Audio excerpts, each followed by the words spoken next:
Hello y'all, happy Wednesday. I'm back with another Wednesday word. So let's just jump right in.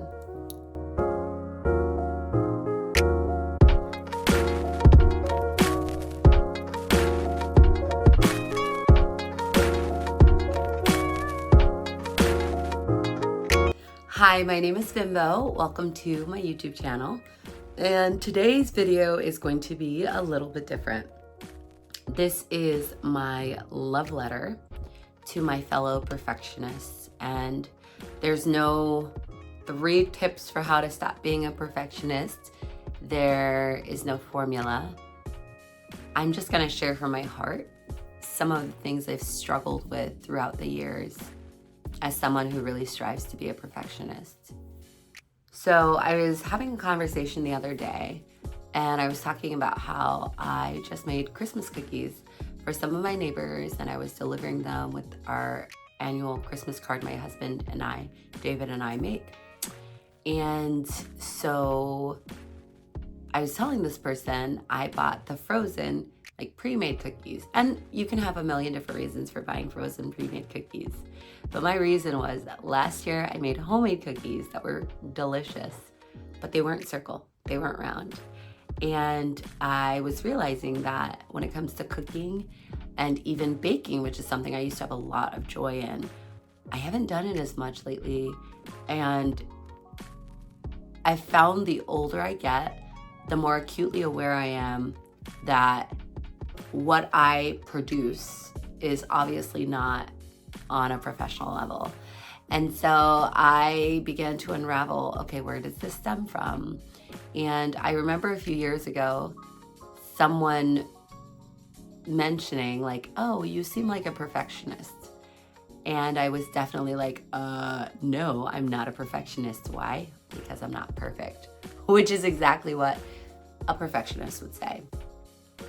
And so, I don't know, it's been so deep in my mind, like this is a little bit of a ramble, but I think it's a productive ramble because I want to share with you that if you too identify as a perfectionist of any sort, first, my love letter starts to you saying, you are enough. What you're doing is enough. It is more than okay to be a beginner at something. It's more than okay to do something you love that you're not the best at.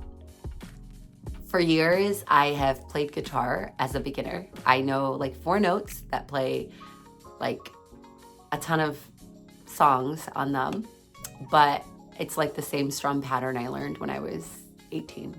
So longer than the years I just mentioned. And that's okay. I just play guitar for fun. I'm not trying to be John Mayer.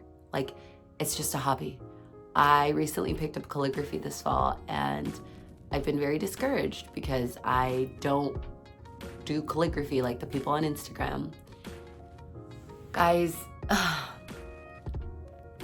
in a world that is so comparison ridden, it's okay to suck. And more than it's okay to suck, like, it's okay to do something just for the joy of doing something. And this video is just as much for you as it is for me. In this love letter to my fellow perfectionists, I want to say, allow yourself the freedom to be creative, to make cookies that are not circles or cute shapes, to cook food that is not aesthetically pleasing, that you're not going to post on Instagram but still tastes delicious to you and your partner or your friend, to start doing something that you have no idea where it's going to end. That's the beauty of life. And in a year for me that is ending in a really otherwise unexpected way, I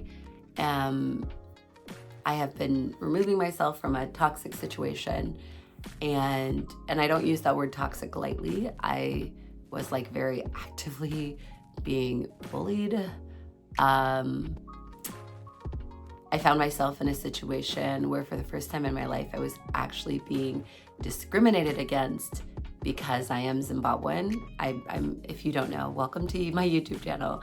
I am Zimbabwean born. I grew up in America, yes, but I was in a really, really dark place recently as far as just how I was being treated.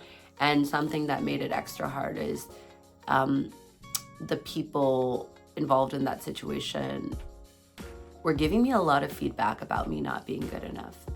And so I guess this is my like love letter to anyone who doesn't feel good enough, who doesn't feel perfect. Even though you're trying your hardest, even though objectively you know that you are better today than you were yesterday, and you are succeeding.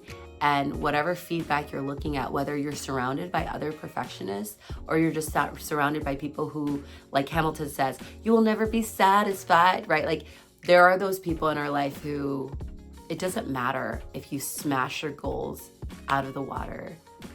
There's always something that they feel like you haven't done. I'm here to tell you, you've done enough. You've done enough. Don't keep striving to prove something to other people. Other people aren't who you have to live with at the end of the day. And I think the biggest lesson I'm taking out of 2024 is, you know, a lot of our external relationships, friendships come and go, right? Like hopefully marriage, and when you've bonded yourself to someone and started a family, hopefully that's permanent, but truly relationships come and go. You know, where you live comes and goes, like you may move. So those communities surrounding that comes and go. Jobs come and go. School communities come and go. Hobbies come and go. What you are left with is yourself. So my advice to you from one perfectionist to another is love yourself. Invest in yourself. Make sure that every day when you wake up, you are kind to yourself. Every single morning I wake up, and this is something I started because I saw it randomly on Instagram, but it has actually changed my thinking. Every morning when I wake up, I write one thing that I'm proud of. And it's typically from the day before, it might be from the last couple days. One thing I'm proud of myself. And I really try to challenge myself. Like, okay, within the last 24 hours, what is something I'm proud of? And it can be as simple as, I'm really proud that I was vulnerable, or that I went to this thing, or that I stood up for myself. And that's just really important, because at the end of the day, like truly the only thing guaranteed from your birth date to your death date is that you will be with you. Everything else externally is not guaranteed at all. And so yeah, from one perfectionist to another, life is not perfect. I think what's beautiful about the Christmas story, whether you're religious or not, is Mary was a young, frightened woman, right? Like historically, she was probably pretty young when she had baby Jesus. The circumstances were not ideal. And I think as humans, we have to realize so much about life is not going to be ideal, but it's going to be what you make of it. And so that's my encouragement to you this Christmas season, whether you're spending it with loved ones or you're spending it alone. Whether either of those circumstances are by choice or you feel a little bit forced into either of them.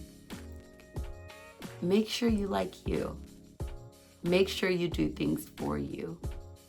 Make sure you fill your cup, because I don't know about you, especially if you're a woman watching this, there's so much data there that exists that says we constantly put other people's needs first.